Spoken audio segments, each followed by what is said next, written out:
Chapitre 30 L'invasion du Panama par les États-Unis. Malgré la disparition de Torrijos, le Panama occupait toujours une place particulière dans mon cœur. Comme je vivais dans le sud de la Floride, j'avais accès à plusieurs sources d'informations sur ce qui se passait en Amérique centrale. L'héritage de Torrijos était encore vivant, même s'il était perpétué par des gens n'ayant ni sa compassion ni sa force de caractère. Les tentatives de Panama pour régler les différends dans l'ensemble de l'hémisphère se poursuivirent, tout comme persista la volonté de forcer les États-Unis à respecter les clauses du traité du Canal. Le successeur de Torrijos, Manuel Noriega, sembla d'abord vouloir suivre les traces de son mentor. Je n'ai jamais rencontré Noriega personnellement, mais, selon tous les témoignages, il s'est initialement efforcé de servir la cause des pauvres et des opprimés d'Amérique latine. Il a également continué à explorer les possibilités de construction d'un nouveau canal par les Japonais.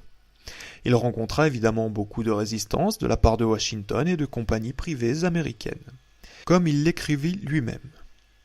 Le secrétaire d'État George Shultz est un ancien cadre de la compagnie multinationale de construction Bechtel. Le secrétaire à la Défense, Caspar Weinberger, a été vice-président de Bechtel. Cette compagnie ne demandait qu'à empocher les milliards de dollars de revenus que générerait la construction du canal. Les gouvernements Reagan et Bush craignirent que le Japon ne domine un éventuel projet de construction de canal.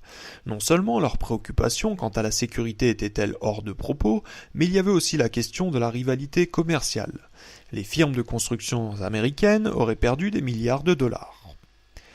Mais Noriega n'était pas Torrijos. Il n'en avait ni le charisme ni l'intégrité.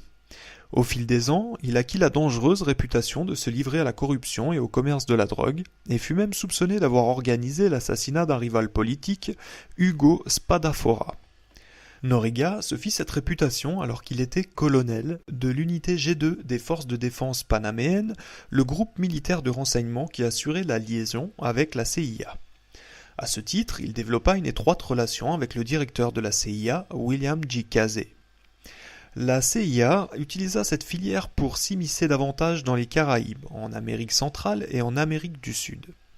Par exemple, lorsque le gouvernement Reagan voulut prévenir à l'avance Castro de l'invasion de Grenade en 1983, Casey fit appel à Noriega comme messager.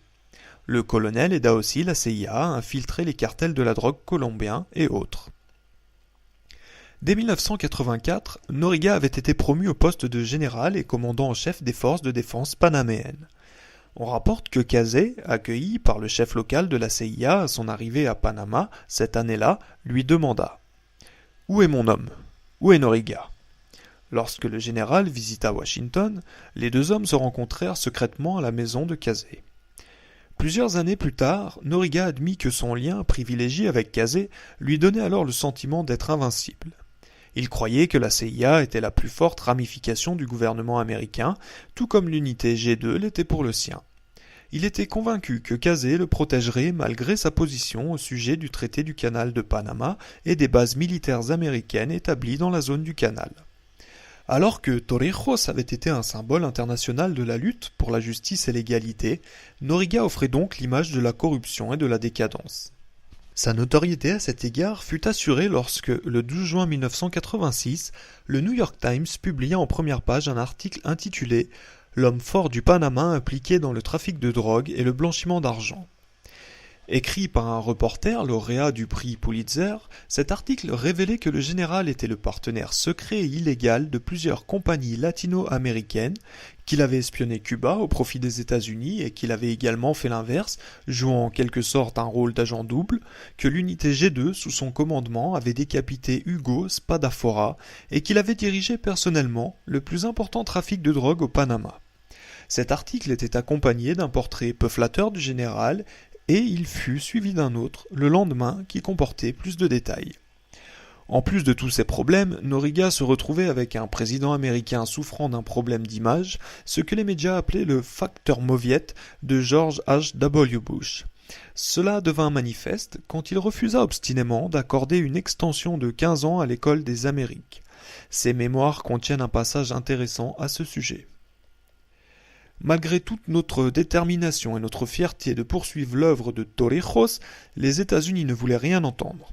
Ils désiraient une extension ou une renégociation sur l'installation l'école des Amériques, disant qu'ils en avaient encore besoin à cause de leurs préparatifs de guerre en Amérique centrale.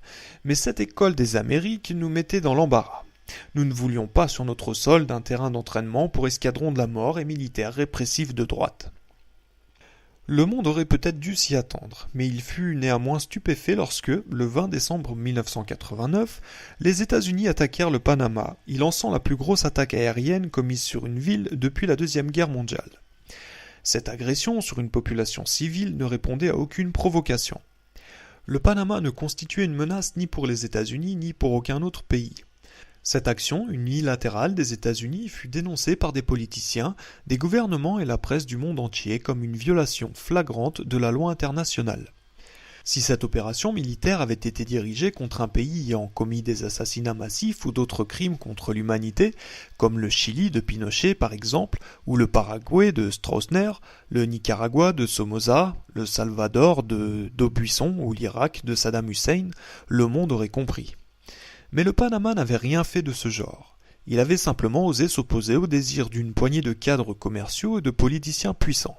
Il avait demandé que soit respecté le traité du canal, avait consulté des réformateurs sociaux et envisagé de faire construire un nouveau canal par des compagnies japonaises avec un financement de même source.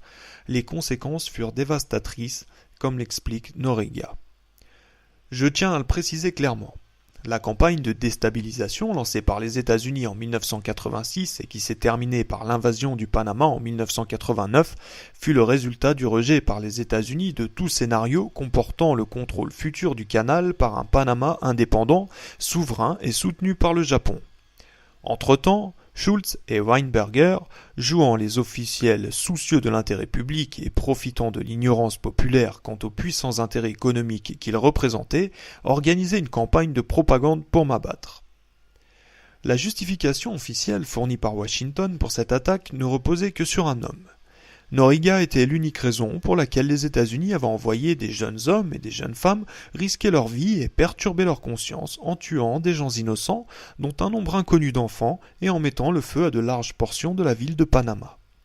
On dépeignait le général comme un méchant ennemi du peuple, un monstre trafiquant de drogue, ce qui fournissait au gouvernement une excuse pour envahir ce petit pays de 2 millions d'habitants qui, comme par hasard, comportait l'un des plus précieux territoires du monde. Cette invasion me troubla tellement que j'en fus déprimé pendant plusieurs jours. Je savais que Noriega avait des gardes du corps, mais je ne pouvais m'empêcher de penser que les chacals auraient pu le supprimer, tout comme Roldos et Torrijos. La plupart de ces gardes du corps avaient sans doute subi l'entraînement militaire des Américains, et l'on aurait pu les payer pour qu'ils ferment les yeux ou commettent eux-mêmes l'assassinat. Plus je réfléchissais à cette invasion et lisais d'articles sur le sujet, plus j'étais convaincu qu'elle marquait un retour de la politique extérieure américaine aux vieilles méthodes de construction d'empire, que le gouvernement Bush était déterminé à aller encore plus loin que Reagan et à montrer au monde entier qu'il n'hésiterait pas à utiliser la force pour parvenir à ses fins. Il semblait aussi que le but des opérations effectuées à Panama n'était pas uniquement de remplacer l'héritage de Torrijos par un gouvernement fantoche favorable aux États-Unis, mais d'inciter à la soumission des pays comme l'Irak. David Harris, collaborateur du New York Times Magazine et auteur de plusieurs ouvrages, fait une observation intéressante dans son livre Shooting the Moon, publié en 2001. Parmi les milliers de dirigeants, potentats, dictateurs, juntes et seigneurs de la guerre auxquels les Américains ont eu affaire dans tous les coins du globe, le général Manuel Antonio Noriega est le seul qui ait fait l'objet d'une telle attaque. C'est la seule fois, en 225 ans d'existence, que les États-Unis ont ainsi envahi un autre pays et ramené son dirigeant chez eux afin de lui faire subir un procès et de l'emprisonner pour avoir violé la loi américaine dans son propre pays. Après le bombardement de Panama, les États-Unis se retrouvèrent soudain dans une situation délicate. Pendant un moment, on s'attendit à un contre-coup. Le gouvernement Bush avait peut-être noyé le facteur mauviette, mais il devait maintenant affronter le problème de la légitimité. Il offrait maintenant l'image d'un tyran pris en flagrant délit de terrorisme. On révéla que l'armée américaine avait interdit pendant 3 jours à la presse, à la Croix-Rouge et à d'autres observateurs extérieurs de pénétrer dans les zones fortement atteintes par les bombes, tandis que les soldats incinéraient et enterraient les victimes.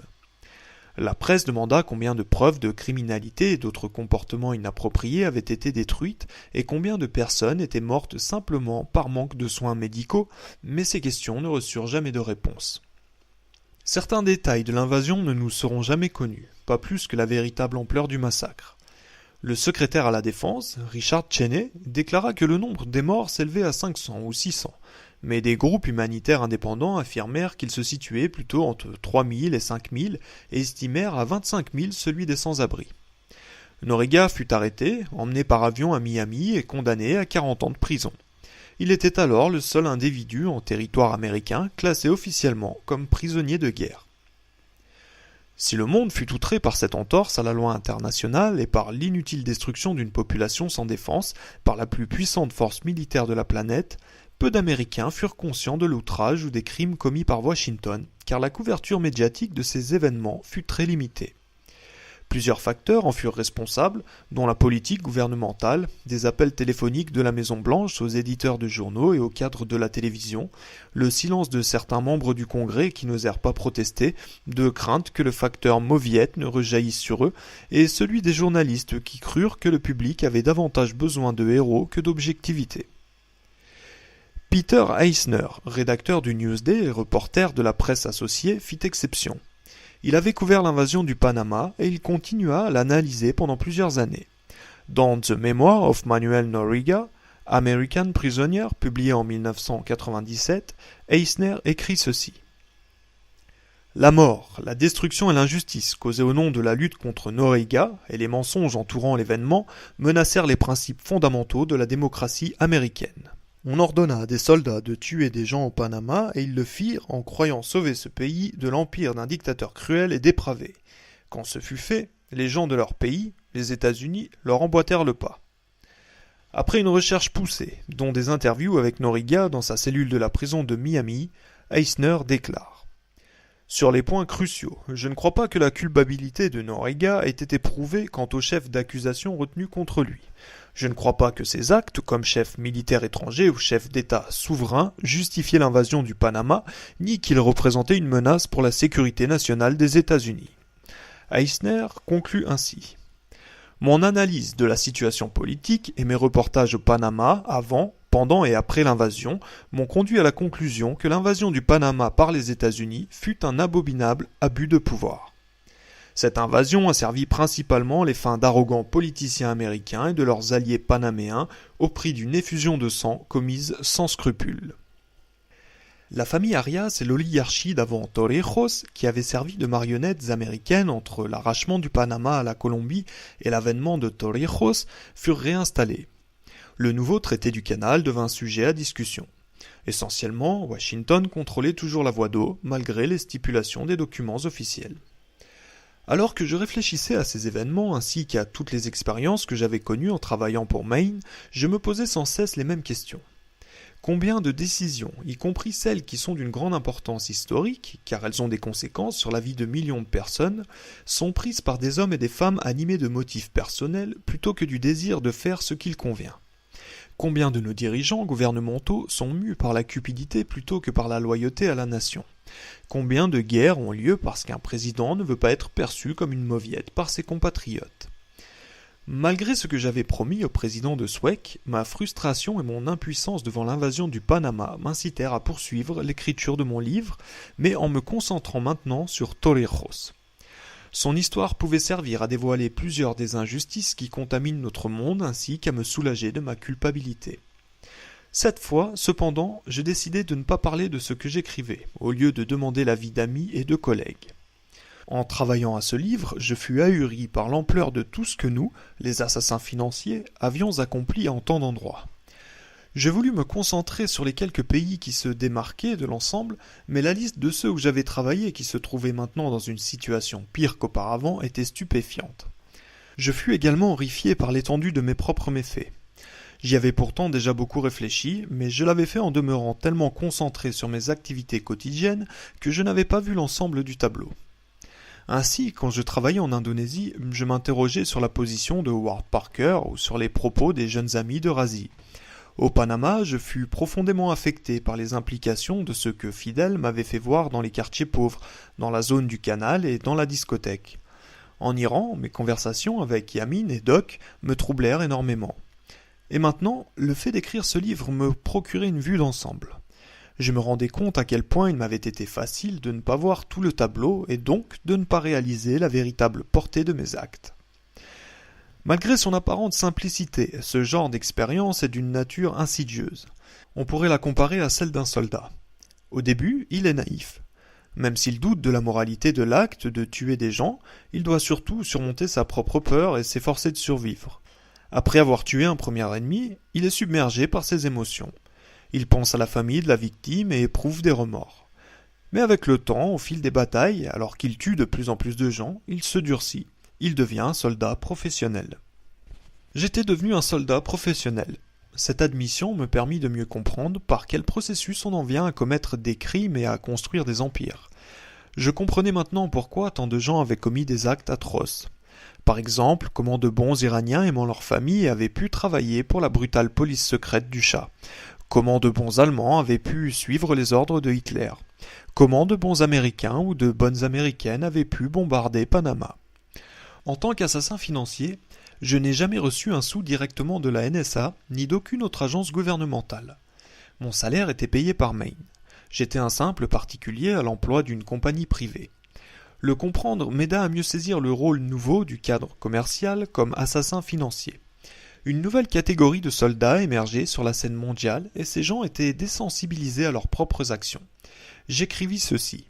Aujourd'hui, des hommes et des femmes vont en Thaïlande, aux Philippines, au Botswana, en Bolivie et dans tout autre pays où ils espèrent trouver des gens ayant désespérément besoin de travail. Ils se rendent dans ces lieux avec le but précis d'exploiter des misérables. Des gens dont les enfants sont mal nourris, des gens qui vivent dans des bidonvilles et qui ont perdu tout espoir d'améliorer leur sort, des gens qui ne rêvent même plus au lendemain. Ces hommes et ces femmes quittent leurs luxueux bureaux de Manhattan ou de San Francisco ou de Chicago, traversent les océans et les continents dans de somptueux avions de ligne, logent dans des hôtels de première classe et mangent dans les meilleurs restaurants de l'endroit. Ils partent ensuite à la recherche des désespérés.